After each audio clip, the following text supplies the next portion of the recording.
Rp1 itu setara dengan 0,5 gram emas. Jadi setengah.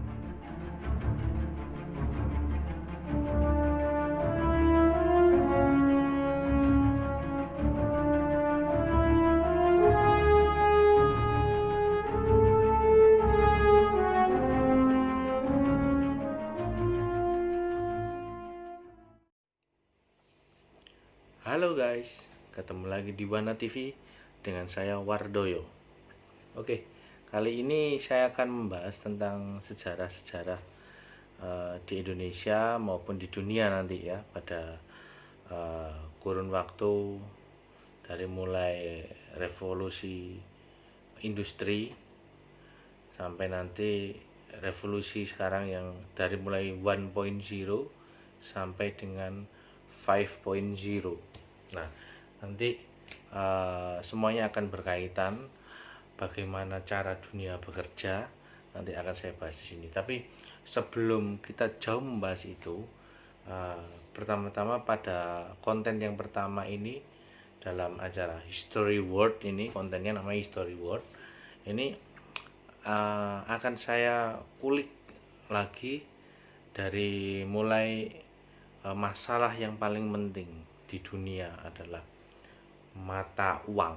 Nah, ini mata uang ini akan saya bahas di episode kali ini, yaitu mata uang Indonesia sendiri, sejarahnya.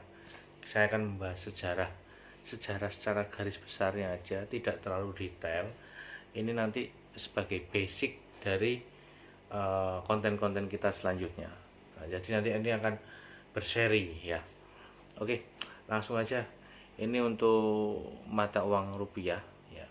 Mata uang NKRI kita ini pecahan denominasi tertinggi adalah Rp100.000.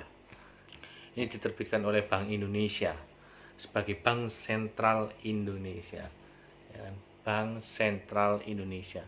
Ingat ya, Bank Sentral. Dan Kementerian Keuangan Indonesia sebagai representasi pemerintah. Oke, Bank Sentral dengan Kementerian Keuangan. Nah, Bank Sentral ini siapa? Kementerian Keuangan, representasi dari pemerintah. Oke. Kita lihat flashback lagi ke belakang. Kita harus menggali dulu sejarahnya supaya basic kita ada dalam pembahasan selanjutnya. Sejarah rupiah sebelum kemerdekaan. Mata uang rupiah bukanlah satu-satunya mata uang yang pernah berlaku di Indonesia.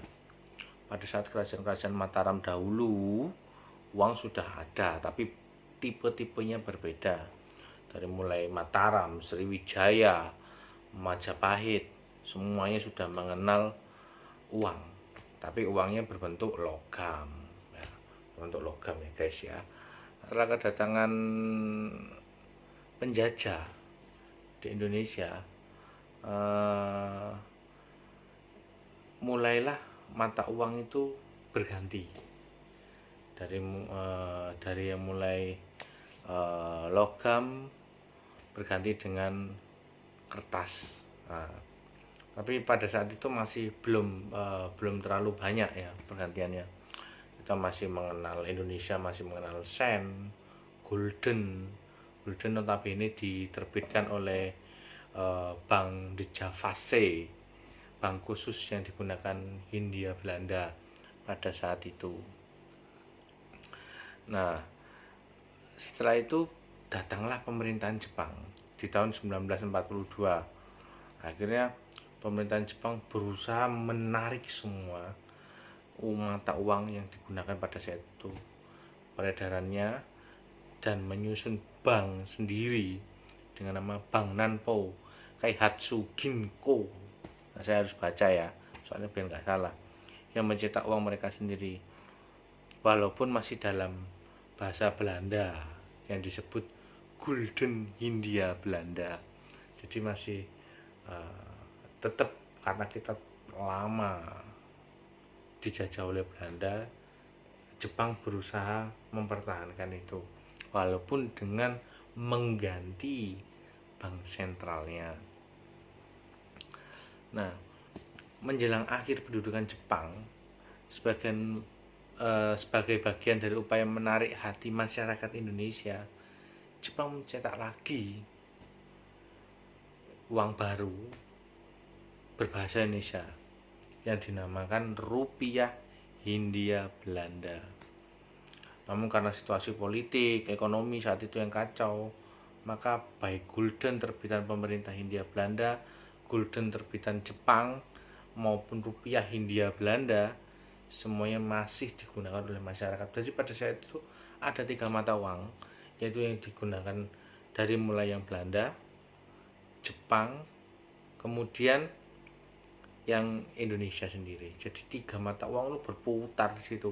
Itu akhirnya tidak ada satu denominasi, dan yang itu mengakibatkan kacau pada saat itu. Jadi nggak ada gimana kita mau menghitung inflasi dan lain-lain, harga dan lain-lain, karena semuanya masih belum terbentuk dengan rapi. Nah, kondisi semakin parah ketika tentara sekutu mendarat di Indonesia dan berusaha menduduki kembali Indonesia. Itu semakin parah, guys. Jadi ekonomi kacau walau di sana, kacau walau. Baru-baru kita ngomong ekonomi, sekarang masalah hidup mati kita aja masih nggak tahu besok mau gimana. Nah, ini masalah. Nah, akhirnya pada saat tentara sekutu datang, ya ada lagi mencetak uang lagi, dinamakan Gulden Nica atau Nica. Akibat uang Nica tersebut, pemerintahan Indonesia yang baru lahir di tanggal 17 Agustus mulai mengambil langkah-langkah progresif untuk mencetak uang sendiri. Masalahnya adalah mencetak uang itu butuh underlying itu dasar untuk mencetak uang itu adalah emas.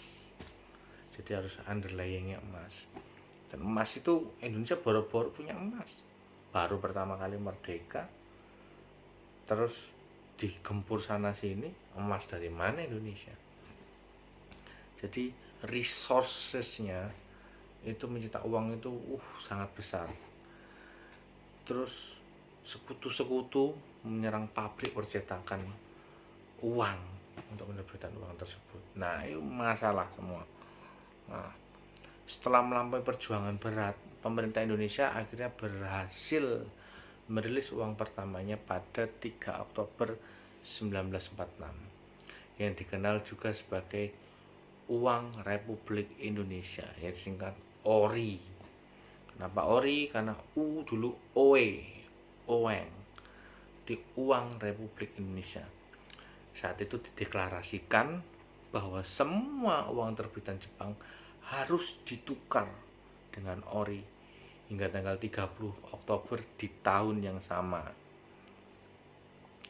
Standar nilai tukarnya ditetapkan dengan patokan 50 rupiah setara 50 rupiah Hindia Belanda sama dengan 1 ori. Pemerintah juga menyatakan bahwa 1 ori memiliki nilai setara 0,5 gram emas. Ingat ya, punya nilai 0,5 gram. Jadi 1 ori ya. Sekarang karena 1 rupiah. Ori uang Republik Indonesia, kalau saat ini rupiah namanya.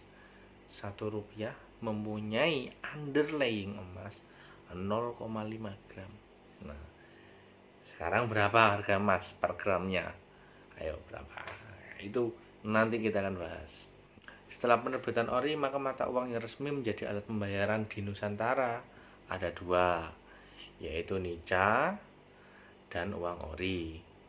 Nah, namun karena lokasi-lokasi yang sulit dijangkau, uang Jepang masih tetap beredar, guys. Nah, pemerintah juga masih belum punya resources untuk menjangkau yang lebih jauh. Maka pemerintah Indonesia mengizinkan teritorial tertentu atau daerah-daerah tertentu untuk menerbitkan uangnya sendiri. Uang-uang tersebut nantinya dapat ditukarkan dengan uang ori setelah situasi, kondisi dan kondisinya memungkinkan. Namun ori saat itu sudah mulai bermasalah karena finansial yang buruk, tentunya karena belum kita bisa memanage dengan baik, membuat pemerintah Indonesia yang baru mencetak semakin banyak uang. Nah, ini mulailah teologi Keynesian, supply and demand. Nah, ini berlaku karena mencetak uang yang banyak terus, akhirnya ada inflasi. Nah, ini Keynesian banget, ini Keynesian yang saat ini didengungkan oleh Bung Mardi Kuwowi. Itu Keynesian harus dibuang saat ini. Nah, inilah inflasi jadi akibat inflasi itu suplai uang terlalu banyak, inflasi merajalela, merosotnya nilai tukar. Nah, nilai tukar ori merosot. Nah, pada bulan November 1949, KMB, Konferensi Meja Bundar, mengaku kemerdekaan Indonesia dalam kerangka Republik Indonesia Serikat. Ini terdiri atas Indonesia meliputi Jawa, Sumatera, beserta 15 negara kecil-kecil lainnya. Kita dibikin serikat. Kenapa serikat? Nah, ini ada peran Amerika Serikat juga di sini. Ini perannya sangat besar pada saat momentum ini, karena Amerika Serikat juga mendengungkan dekolonialisasi. Nah, panjang nanti kalau kita cerita masalah itu. Makanya kita basicnya itu harus tahu dulu. Setelah basicnya tahu, nanti kita ke depannya nanti bisa mengikuti. Ya. Pada periode ini, RIS menyadari Republik Indonesia Serikat atau yang disebut RIS menyadari bahwa berbagai macam mata uang yang beredar di masyarakat mengacaukan perekonomian, tentunya sangat mengacaukan. Betapa tidak, saat itu ada ori, ada uang nica, ada uang Jepang, uang Belanda. Sebelum pendudukan Jepang juga uang yang diterbitkan oleh daerah-daerah tertentu secara terpisah. Republik Indonesia Serikat berusaha mengontrol kondisi ini dengan mengumumkan pelaksanaan Gunting Syafruddin pada tanggal 19 Maret 1950. Selain itu, RIS juga sempat mencetak uang sendiri, tetapi pendeklarasian formal kemerdekaan Indonesia sebagai NKRI pada 17 Agustus 1950 yang didengungkan Bung Karno membuat uang RIS jadi berumur pendek. Loh, berubah lagi sistemnya. Jadi sudah mau ditata, akhirnya ada inflasi, tidak terkontrol, akhirnya berpengaruh ke perpolitikan Indonesia. Akhirnya kembalilah kita ke NKRI di tahun 1950. Nah, setelah NKRI berdiri, barulah pemerintah berupaya menghapuskan pengaruh-pengaruh Belanda. Sistem keuangan Indonesia dirubah. Uang pertama yang dilakukan adalah dengan mengganti mata uang terbitan Belanda berdenominasi rendah dengan koin. Nah, koin rupiah pecahan 1 rupiah, 5 rupiah, 10 rupiah, 25 rupiah, dan 50 sen. Serta penerbitan uang kertas 1 dan 2,5 rupiah. Selanjutnya, pemerintahan menasionalisasikan The Javase Bank yang merupakan bank sentral Republik Indonesia Serikat menjadi Bank Indonesia. Nah, kata-katanya menasionalisasikan. Jadi menasionalisasikan itu bisa banyak tafsir. Atau menasionalisasikan dengan nama Bank Indonesia, biar seperti punyanya bank sentralnya Indonesia sendiri, mengganti nama De Javase Bank itu kan masih itu masih nama peninggalan Belanda dan lain-lain. Nah, jadi mulailah Bank Indonesia merilis uang kertas yang sampai dengan saat ini denominasi tertinggi adalah 100.000 rupiah. Nah, jadi sejarah panjang keuangan ini, penerbitan uang beserta underlyingnya emas, yang saat ini harga emas sekarang 1 rupiah dengan dulu 1 rupiah underlying emas, artinya underlying emas 0,5 gram, jadi setengah gram emas. Nah, dulu harganya setengah gram emas berapa? 1 rupiah. Terus kalau kita 1 kilogram emas berarti berapa rupiah? Nah, tinggal kalikan aja sendiri. Nah, sekarang berapa harganya 1 gram emas? Kalau dulu 1 gram emas harganya cuma 2 rupiah. Sekarang 1 gram emas ada berapa? Mungkin sekarang kalau emas itu 800-an, mungkin 800 ribuan. Jadi inflasinya.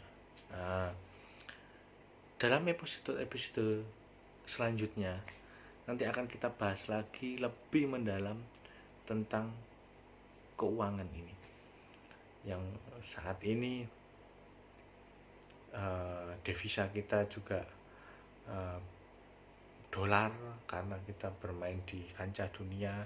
Ya, nanti akan kita bahas semuanya dalam episode selanjutnya. Oke? Jangan lupa klik like, subscribe, dan share video ini bila kalian memang berkenan dan tertarik dengan video ini. Oke guys, sampai jumpa lagi di episode selanjutnya. Bye.